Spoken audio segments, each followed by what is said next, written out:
So my name is Jose Alfredo Suarez. I have been working in the construction space for the last 10 years, and I've been working in the insurance and bonding space for the last 20.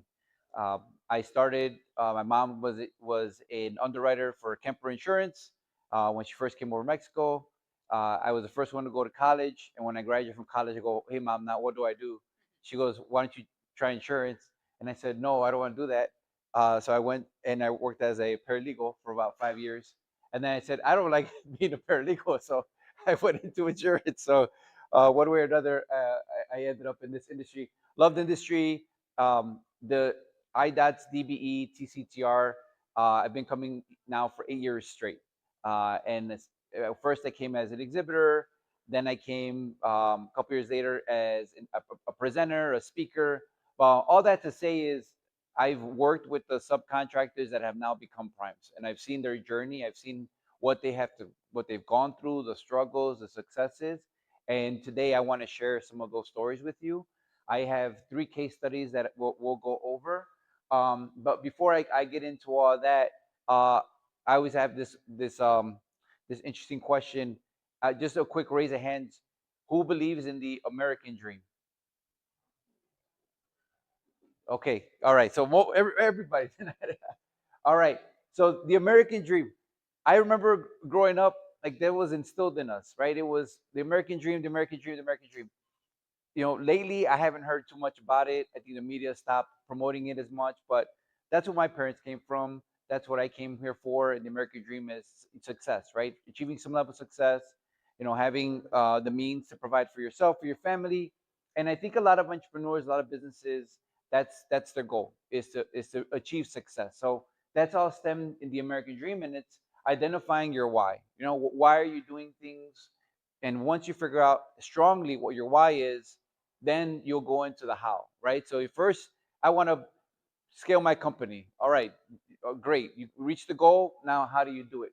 So the journey for a lot of people in construction, architect, engineers, you go from being master at your trade to then running a business, which is two completely different things. You are, very good, a skilled labor, but then you have to go into managing operations, managing businesses, managing people, managing employees, and it's a lot. So, the journey is where you want to go from labor to leadership.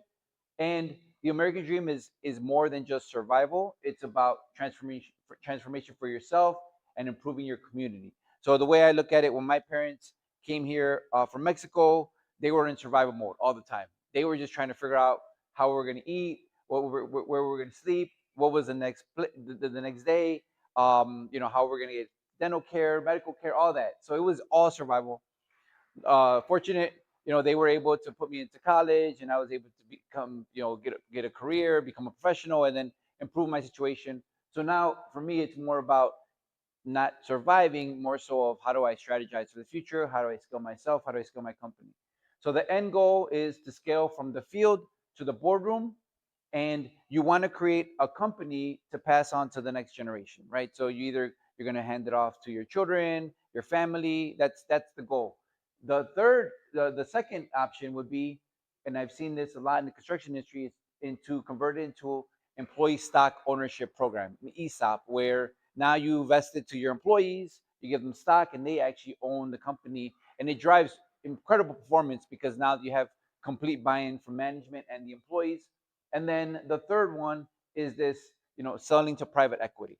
Private equity right now with construction companies are selling at a 6 to 9 EBITDA rate, so 9 6 9 times the version.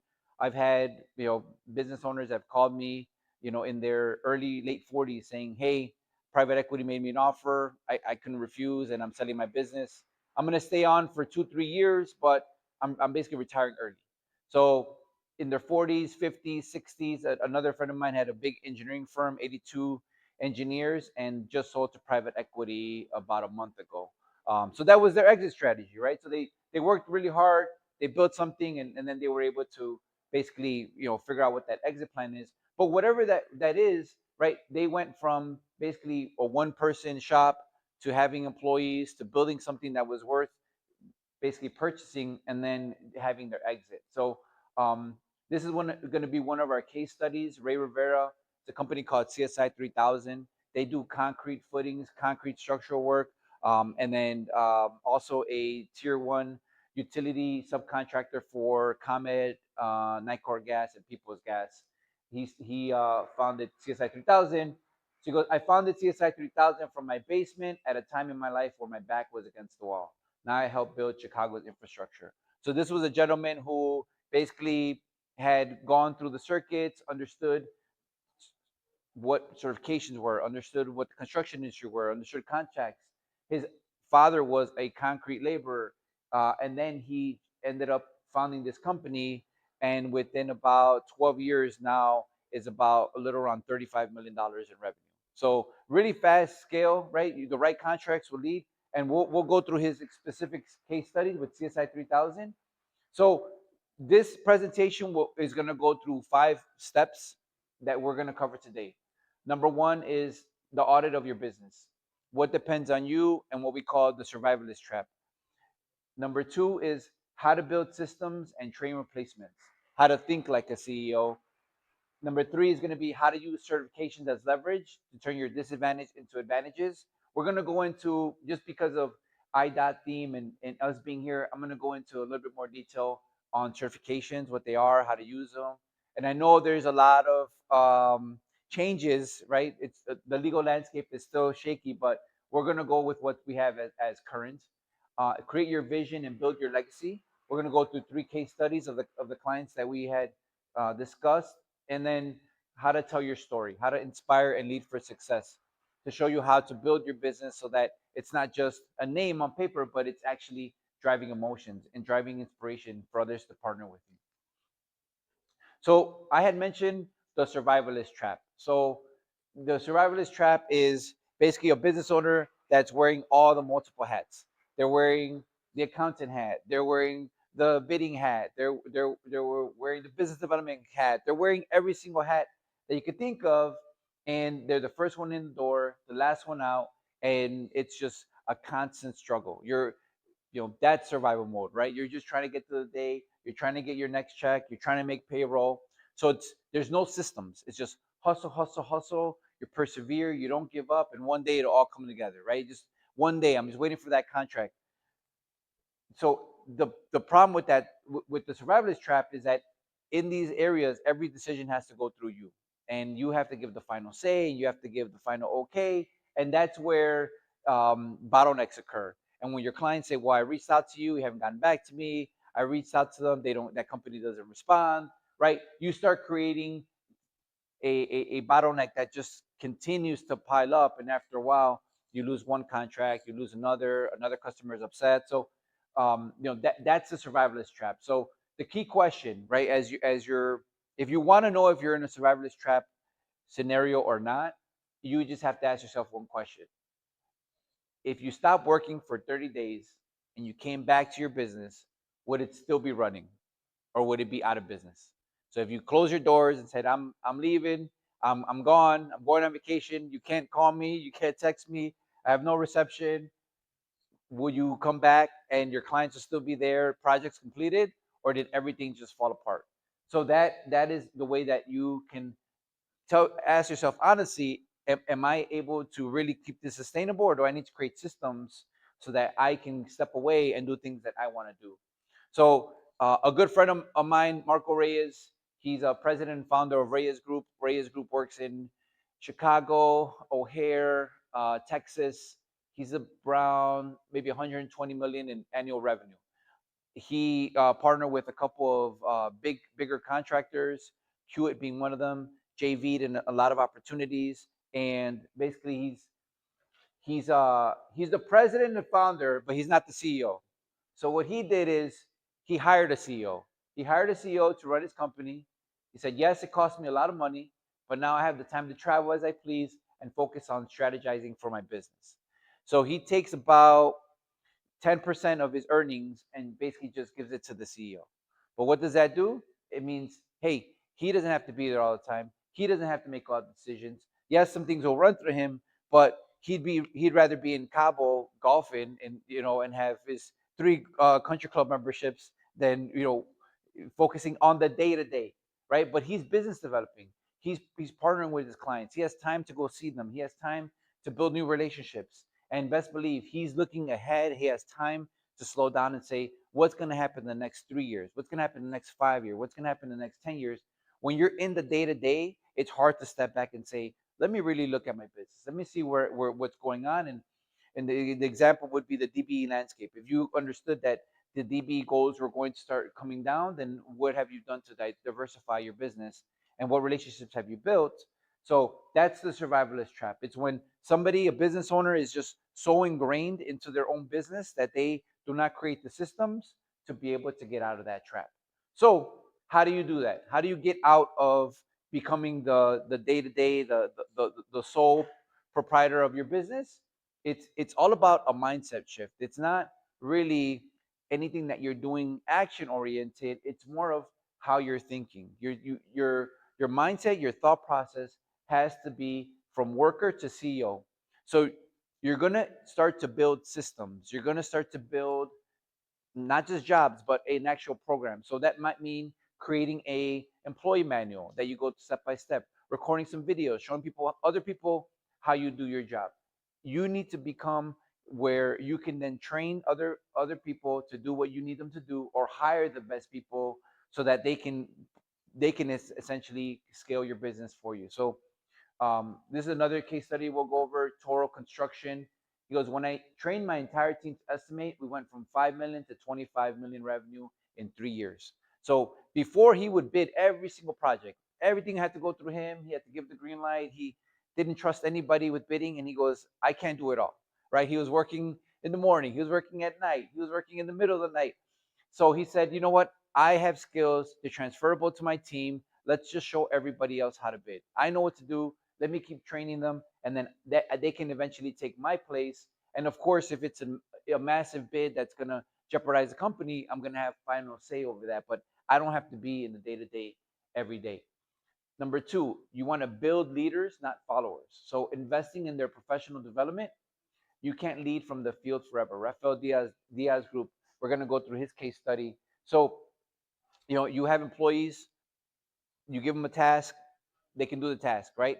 But what are you doing more than just giving them work or giving them paycheck? The top companies are actually investing in their performance development.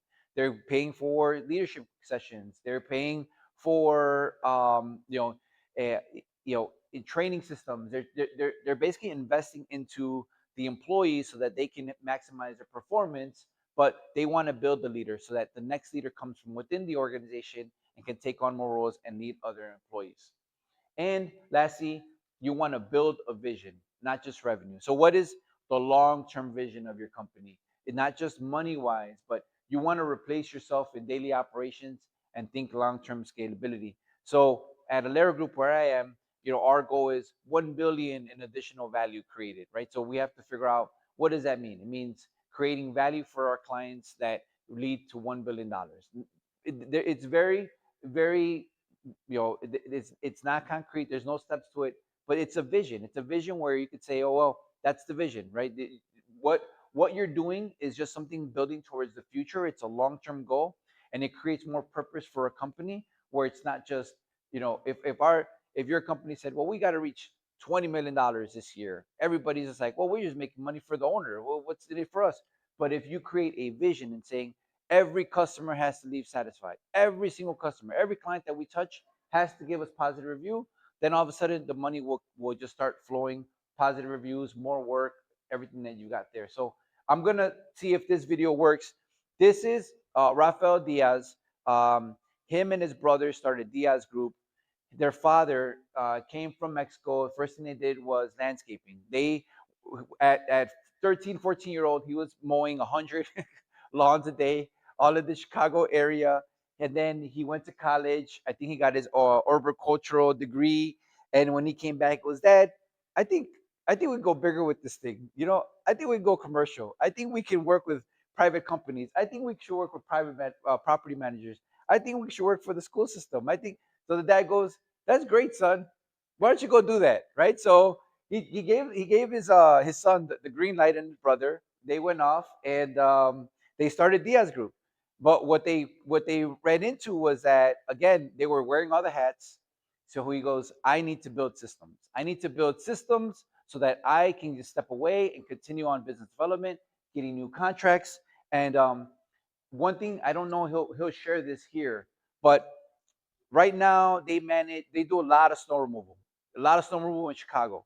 They have over 300 sites for Chicago Public Schools. They have another 200 sites, all through other property management companies, condos, associations. So they field at least calls for 500 different sites. He goes, if I had my employees picking up those phone calls, we would never get anything done. So what he did was he actually built a call center in Mexico and has 50 full-time employees just fielding phone calls. Not only from the clients, but also to navigate all the subcontractors that are moving in all of the different directions. And all it is just a system that he's created. But as Diaz Group, he essentially takes in the master contract, gets paid, the majority of the money up front, and then distributes that to all his subcontractors and all his employees. So if I hit this, Everything is about how we can be more efficient. And the way we can be more efficient is by being systematic and making a process out of anything we do.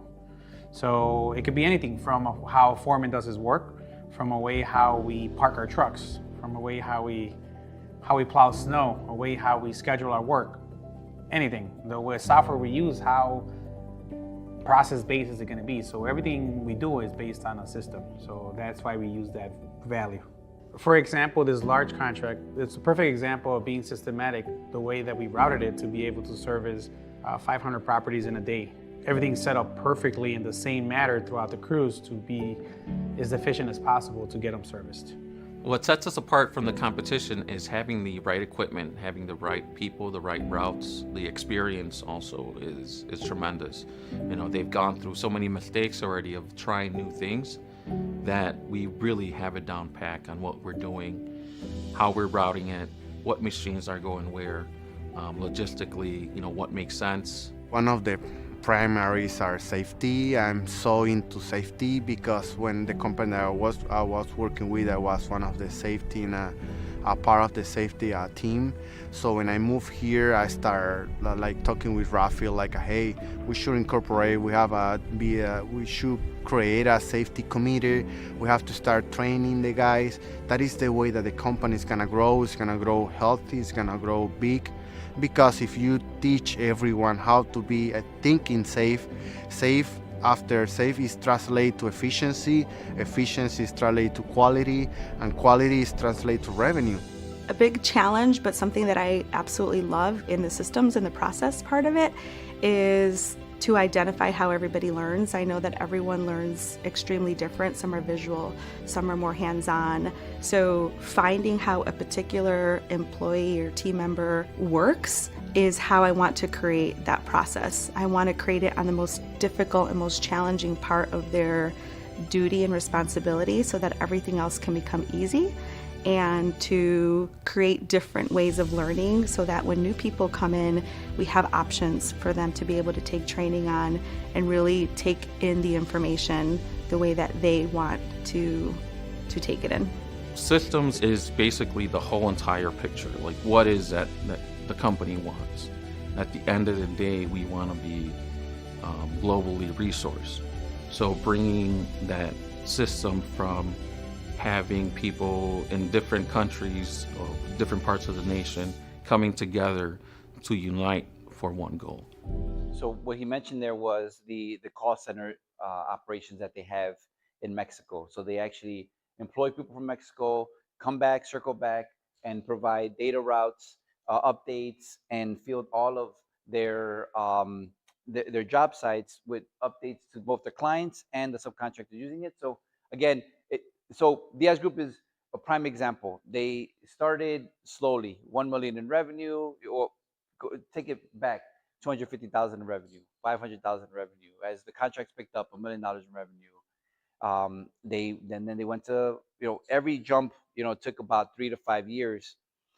They've been in business now, I would say, going on 16 years, and they're very heavily dependent on snow. So for the last 2 3 years, it's been, they peaked at 25 million, then they had to go scale down to 17, 16, 15. This year with the snowfall that hit, they're projected to do $33 million in revenue.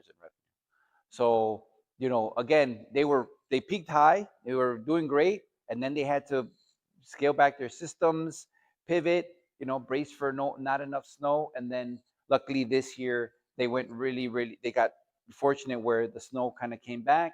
They had a lot of job sites, they had new contracts, and now they're back in business at one of their peak forms. So, systems is what drives them. It's what keeps them organized, and it's what's allowed them to scale.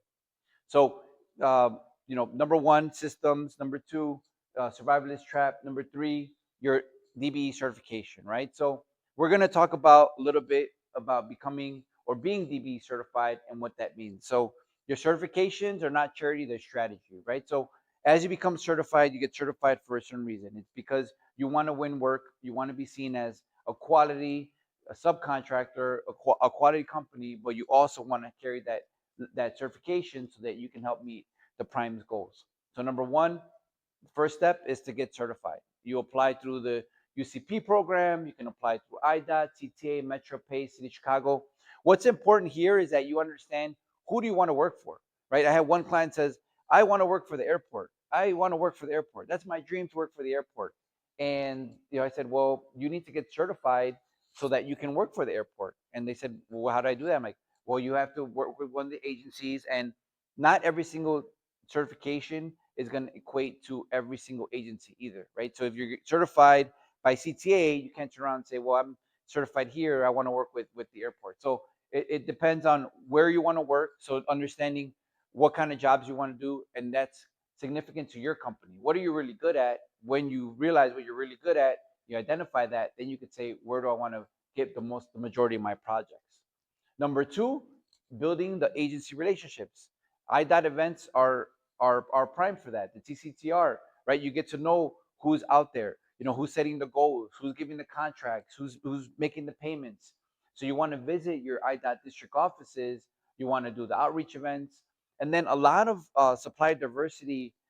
The bigger firms, right? If you want to work for any of the utility companies, you work for any of the GCs, if you want to work for any of the primes, many of them, if they're big enough, they'll have somebody in a supplier diversity role where they're going to be able to look for you. They actually want to give you contracts, but they have to trust you. And the only way to trust you is to get to know you. And the only way to get to know them is to actually go see them and talk to them and let them know that you're a real person. You're not just a company looking for a bid. You're a person, and you have a story. Number three, you need to create compliance systems. You need to track your expiration dates. You need to track your recertification deadlines, and then the new personal narrative that was just required for DB firms. So I work a lot with Juan Pablo Prieto from the CTA. He's making all the rounds, and he's telling all the DB firms, you have to get your narrative in. You have to get your narrative. And we'll be at the event. He goes, who here is DB certified? And they'll have 10 people raise their hands.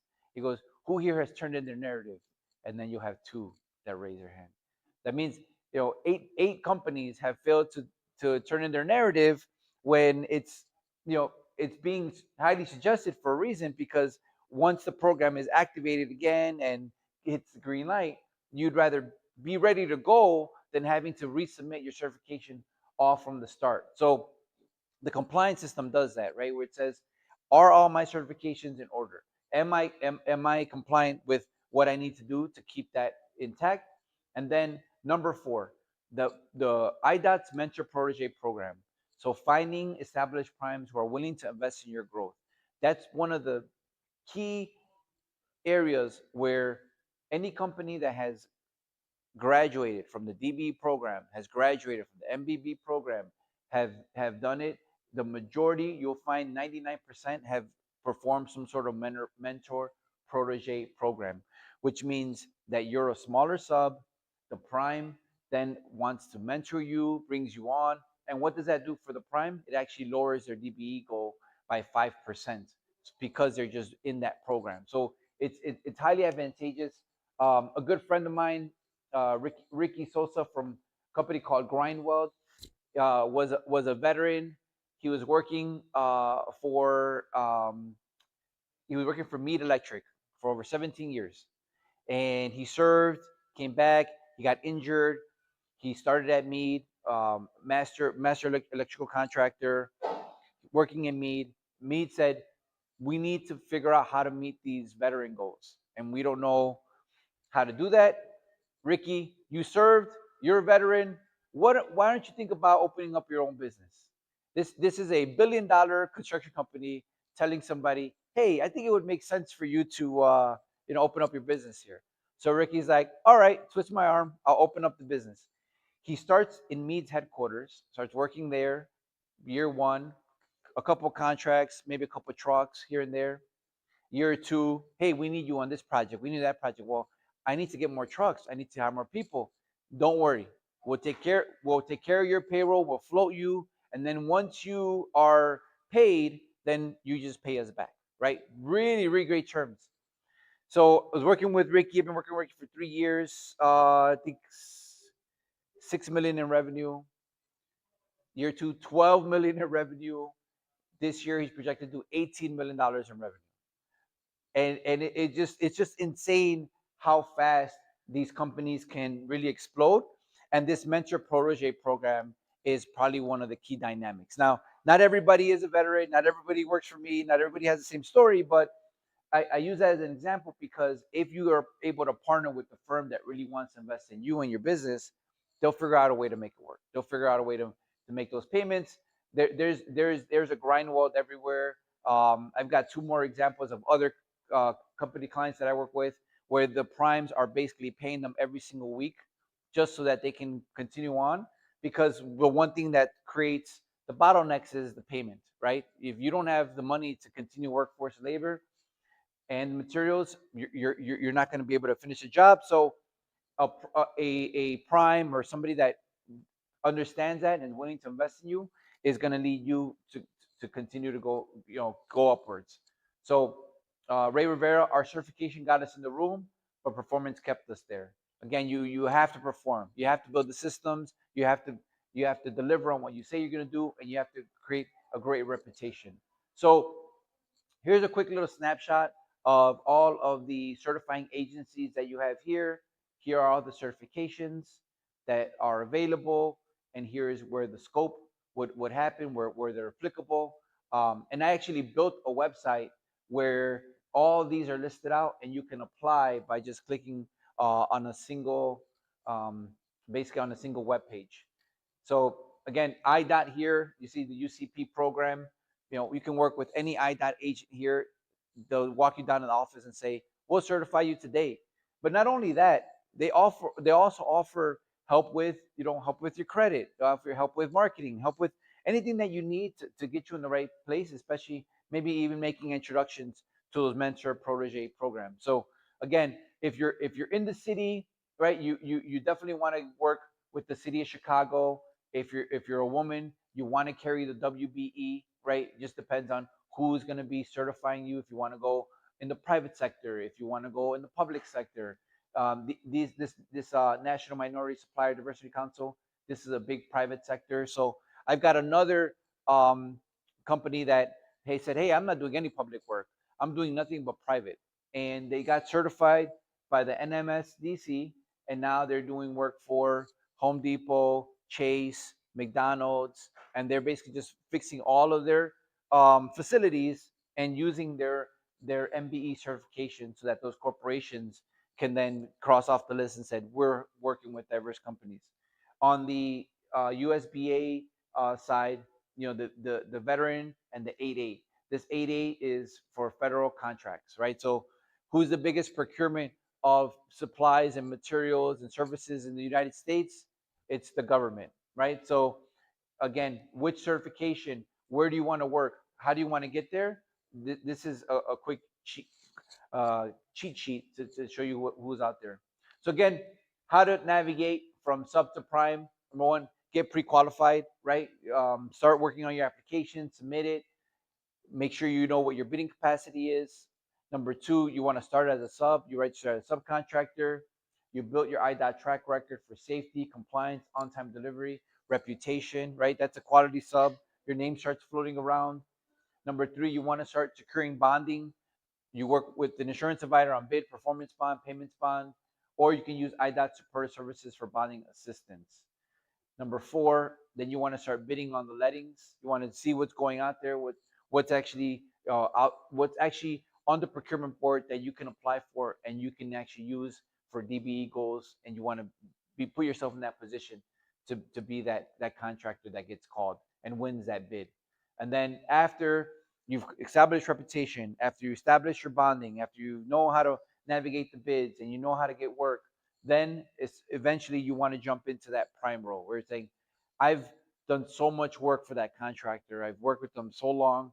I think I'm ready to become a prime contractor. And then again, you want to leverage that mentor protege relationships for larger work. So I've seen in this space, I've seen big firms use little firms as the prime, and then the bigger firm come in as the subcontractor because they want to leverage that subcontractor certification to a higher degree. So, and then the other side, I've seen the primes. Obviously, the typical relationship is a prime uses a sub, and they use the goal there. But in some cases, if that sub is big enough, you might see a potential joint venture. You might see something where they use that sub as the primary bidder, and then the mega corporation as a subcontractor. It's rare, but it happens, and it happens for strategic advantages, right? Maybe you know the audience. Maybe you're building in a neighborhood where the DBE firm has more representation in that neighborhood, and they're telling a story, and they're more likely to get that contract if you position it that way. The bonding and insurance readiness, just the typical bonds that you'll be required for IDOT work is a bid bond, usually 5 to 10% of the bid price is required with the sealed bid submission. A performance bond that goes with that, it guarantees you complete the project, and then a payment bond that guarantees the payment to subs and suppliers. And then a quick insurance checklist, your GL, your work comp, your auto, your umbrella, your marine, your builder's risk, professional liability, pollution liability. This is kind of where I play. This is how I got involved with all the contractors. I helped them kind of get everything that they need procurement wise to meet all the requirements. And then this is the IDOT Mentor Protege program, right? So a lot of it isn't advertised as much. A lot of it isn't pushed, but the companies that understand where they want to go and who they want to be will really push to try to get in front of a mentor so they can show them how to really take those next steps. And you don't have to be a $10 million company to become a protege. You can just start off. You can just ask to spend some time. Um, I have a friend. His name is Marco Romero. His company is called iBuilders. He's a carpentry contractor. He worked as a laborer. He's a carpenter for many years, working for the union. Um, Before he started his company, he went to Denken Roach, and Denken Roach is a multi-million-dollar carpentry company, a drywall company. And he goes, "Hey guys, can I just come to your company and see how you guys operate?" And he goes, "What do you mean?" He goes, "I just want to see how you guys like do your day to day. Like, I don't want a job. I don't want to work for you guys.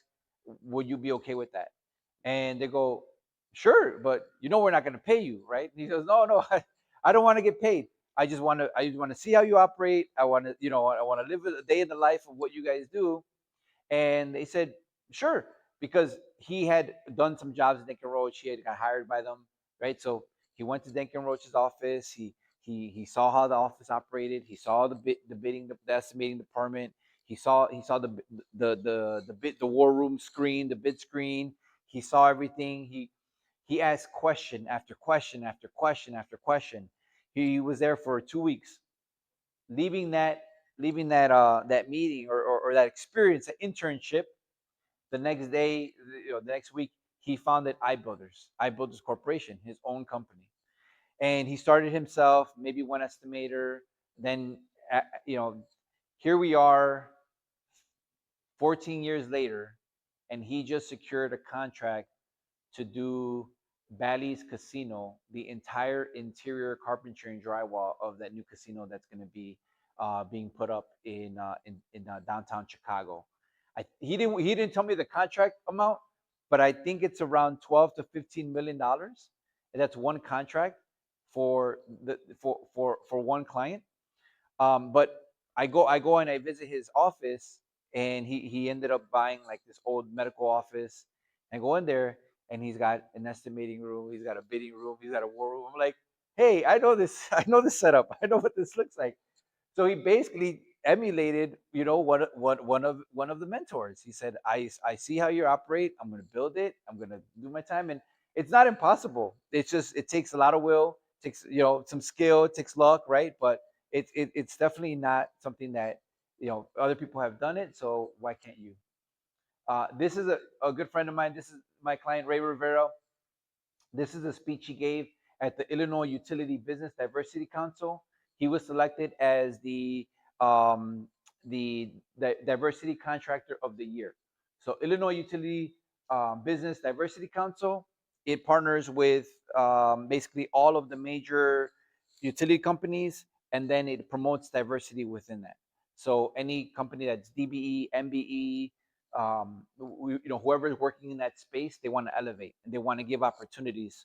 So this is him. I think that's the governor, and then I think on his right hand side is going to be the CEO of Commonwealth. Nicor Gas, ComEd, and other IUBDC members exemplify what it means to be a partner and provide opportunity. They're investing in real opportunities that drive our communities forward, and they know if they provide the right opportunity for the right person, that person is going to take it, that person is going to try to create excellence, and that person will wholeheartedly say thank you. So I leave you with, I thank you. So again, Ray was able to utilize his certifications to get into those rooms, to talk to those people, to get those contracts, and that's essentially what allowed his company to scale. Was some of those key relationships, some of the people that helped build them, to get them into that space. So again, the certifications are going to play key, and then federal work is a whole nother animal. If anybody was interested in how to land federal work, basically the number one thing is you register with sam.gov. That's the first step. You figure out where the procurement opportunities are for SAM.gov or USAspending.gov. Then you want to start small. You want to subcontract to do really small projects under 250K, just to get an idea of how to submit the invoices, the work orders, and then you want to build your track record. And again, the same playbook that you would use for IDOT, you would use for tollway, you would use for the federal work, right? You want to know what the relationships are. You want to attend the meetings. You want to know what's going out on the street before it hits the street, and you want to know who your supplier and diversity contacts are on a first name basis. So again, CSI 3000, real quick, 3 different case studies that we'll go over. So CSI 3000, his growth strategy was we're going to be compliant and we're going to be safety focused. That's going to be our key.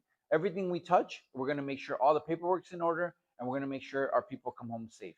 They train their managers as owners and the PMs as foremen. So again, he created no bottlenecks. Their property managers make the final calls. There's no, hey, come to Ray, come to me, let me fix things for you. He gave full autonomy to his people to operate as owners of the company and make those decisions. But he trained them. He spent a lot of time making sure, okay, what's the scenario here? He created a step-by-step playbook. Said, all right, walk me through, the 3 critical whys. Can you solve those? Can you tell me why you're doing that? And if you can answer those questions, then I am on board with decisions you make. And then he became strategic about his prime relationships with Nicor Gas, IDOT, the tollway. So what did that result in? Into $1 million contracts that he can then leverage year after year after year. And some of these contracts are not just yearly annual contracts, but 3-year contracts, 5-year contracts that renew, so that he's able to feed the machine that is CSI 3000 continuous and nonstop work. So again, about 35 million in annual revenue. I think he just secured a contract with the city of Chicago to work on all of the renovations they're going to be doing with basically all of the power lines that are going to be dug up in certain areas, and I think that contract is about another 12 million a year that he was able to work through his partnerships. This is another company called Toro Construction. They're a general contractor, a little bit different than CSI 3000. Not to, started as a sub, but now is basically working as a GC. It's a husband and wife team, Luis Vasquez, Socorro Vasquez. Their growth strategy, they focus on the estimators. This is the one that Luis was a carpenter, became a master estimator, and then started letting everybody estimate on his team, and the bids just started going out. I mean, he went from maybe submitting one bid to on a daily basis they're pumping out 40, 50 bids, so how do you get so much work? Like, well, we're out there, we're bidding on every single thing, but you have to create a team and a system that's able to do that. He invested really heavily into bidding technology and the technology and the tools to put, every single dollar that's put on paper to be able to create revenue for himself. And then they reinvested in the growth for their company. They took every single dollar that was made from the company and reinvested it back into it, allowing them to secure new contracts, allow them to secure new opportunities. And a prime example of that is their bonding capacity. So their bonding capacity started at 1 million, 5 million, and as they bid on larger work, your bonding capacity will get wiped out really quick. You might have a $10 million bond, but now you bid on a $5 million project that you've won. You bid on another 5 million that you won. Now you have to stop bidding because your bonding capacity is 10. No, so they doubled down. They put every single dollar back in the company. Their bonding capacity, I think now is a little bit under $65 million, right? So doesn't mean they're going to do $65 million of work, but if Luis had his way, he probably would try to go for $65 million. But it just means that they've allowed themselves that much flexibility to bid on those projects, and they diversified. They went into development. They went into hospitality. They went into real estate. So they took their dollars, and not only have they created Toro Construction, they created a sister company called Integrity Wall that actually does the wall paneling that then they sell back to Toro Construction and build back against the client. They actually bought uh, two restaurants. One's called Red Barrel in the on Cermak, a really historic restaurant. They bought a banquet hall, and they bought a smaller banquet space, all within the community, all getting more revenue. So they're diversifying, because if some in construction, anything can go wrong, right? So you take your dollars, you start figuring out where else you can invest them. You start building other systems, but really great story of entrepreneurs. But that's their system. Those are the systems, their growth strategy that they use to continue to grow their business. Diaz Group, who we talked about the operations, right? The founders, Rafael Diaz, Ruben Diaz. How did they grow? They diversified the landscaping, facility management, snow removal. They started with landscaping, but then they realized, hey, snow removal, no one's really doing it. I mean, you have all these little subs, but nobody's doing it as a prime. I think we can take that on. It comes with a lot of headache, but they're able to do it. They're able to scale. And they focus on municipalities and public schools for long-term contracts. They not only they not only went put out a bid, but a lot of the family members, a lot of people knew people in the CPS system. So when those contracts are coming out, they said, hey, what about our company? Hey, when's that contract coming out? Hey, think about us. Hey, what about our bid? And kept on it, didn't give up, and they eventually secured their CPS contract. They invested in a bilingual leadership pipeline, right? They have their managers in Mexico, they have people here in the United States, so they're able to really show them as leaders and then build the trust in that leadership.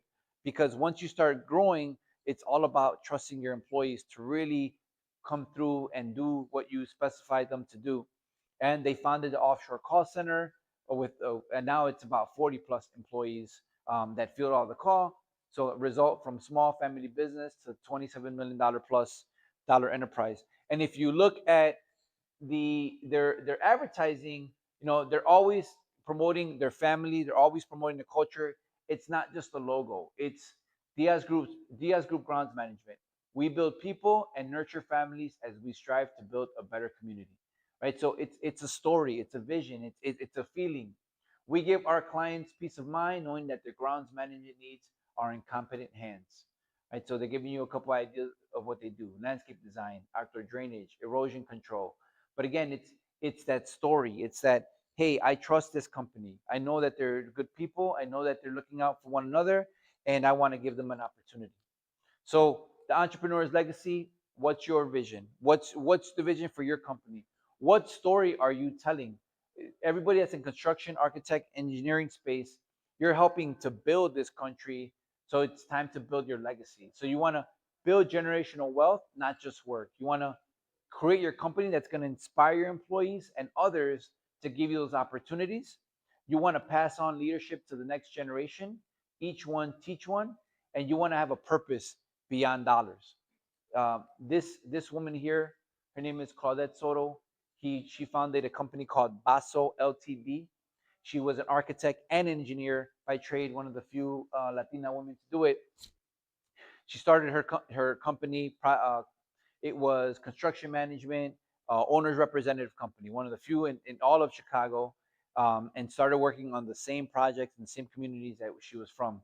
Sadly, she was taken away from us due to cancer about a year ago. We were all by her side, and whenever she spoke, it was never about we need to get the next contract. It was about we need to do better. We need to work together. We need to come together. We need to help put ourselves in a better place. We need to help put our communities in a better place. And she really left a lasting impact and a legacy that will go beyond her years.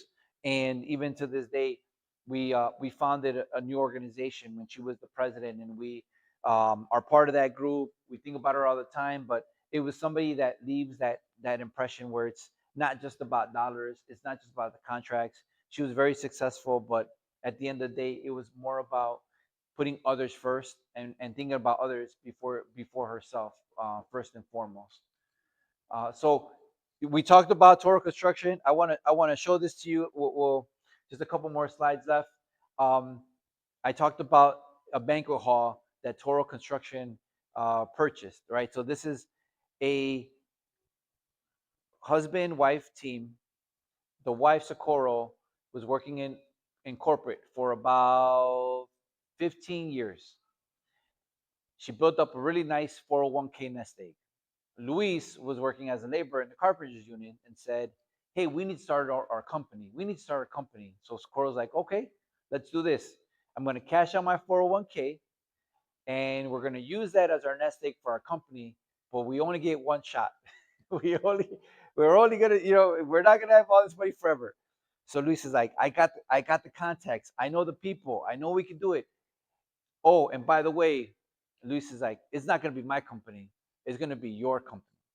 So Socorro's like, what? Like, I don't know construction. He goes, you're gonna know construction because we're gonna certify it as a woman minority business enterprise, which is gonna allow us to open up more contract opportunities. Right? So it's strategic from the start. They had a plan, and this is their annual employee appreciation day at their newly renovated Bear Chateau banquet hall.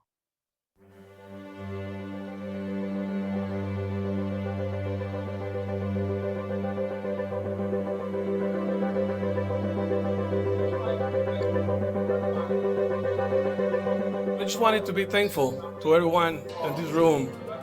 Each one of you represents something to Toro and to the Vasquez family.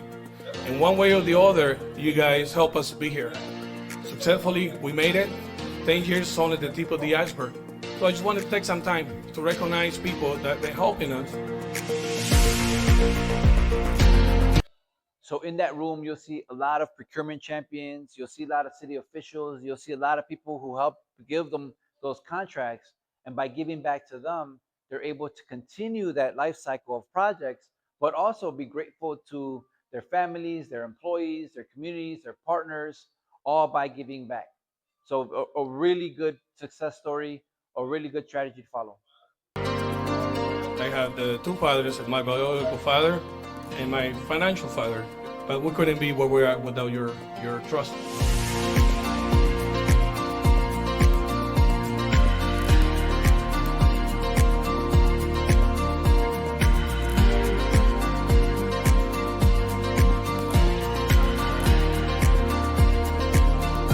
Thank you so much. I'd like to mention not just Adrian, Manny, and all of the board members, Christina.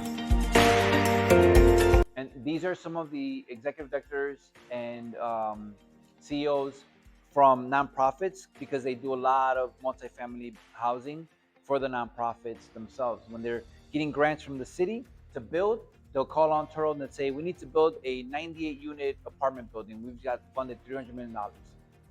They're one of the first people they call and say, we want you to do it. We want you to be on the project. Give us your number and we want to put you on there.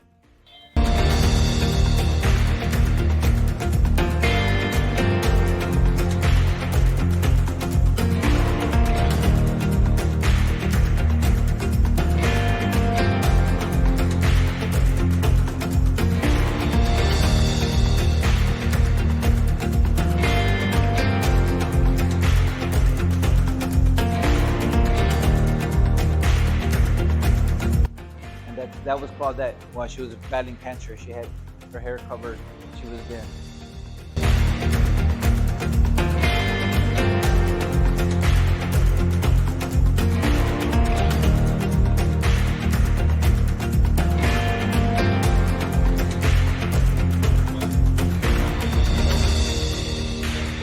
I was trying to find the right award for him because he doesn't need an award, he doesn't need recognition, he does it because he loves it, because he loves me too, right?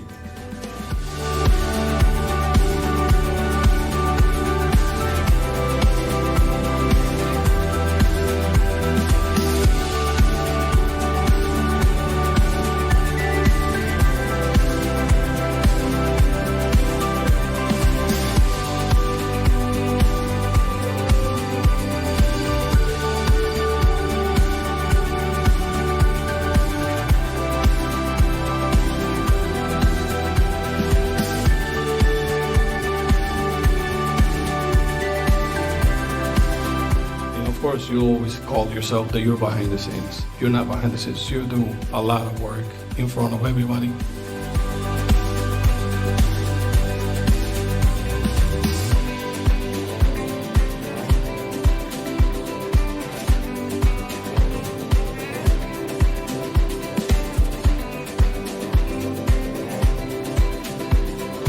You must think that Toro is Luis, Carlos, and Socorro.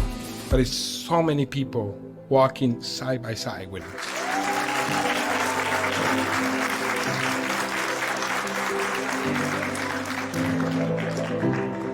And that's his brother. That's his so Luis does all the business development, does all the estimating, does everything in-house, and his brother Carlos handles everything on the field. He runs every single job.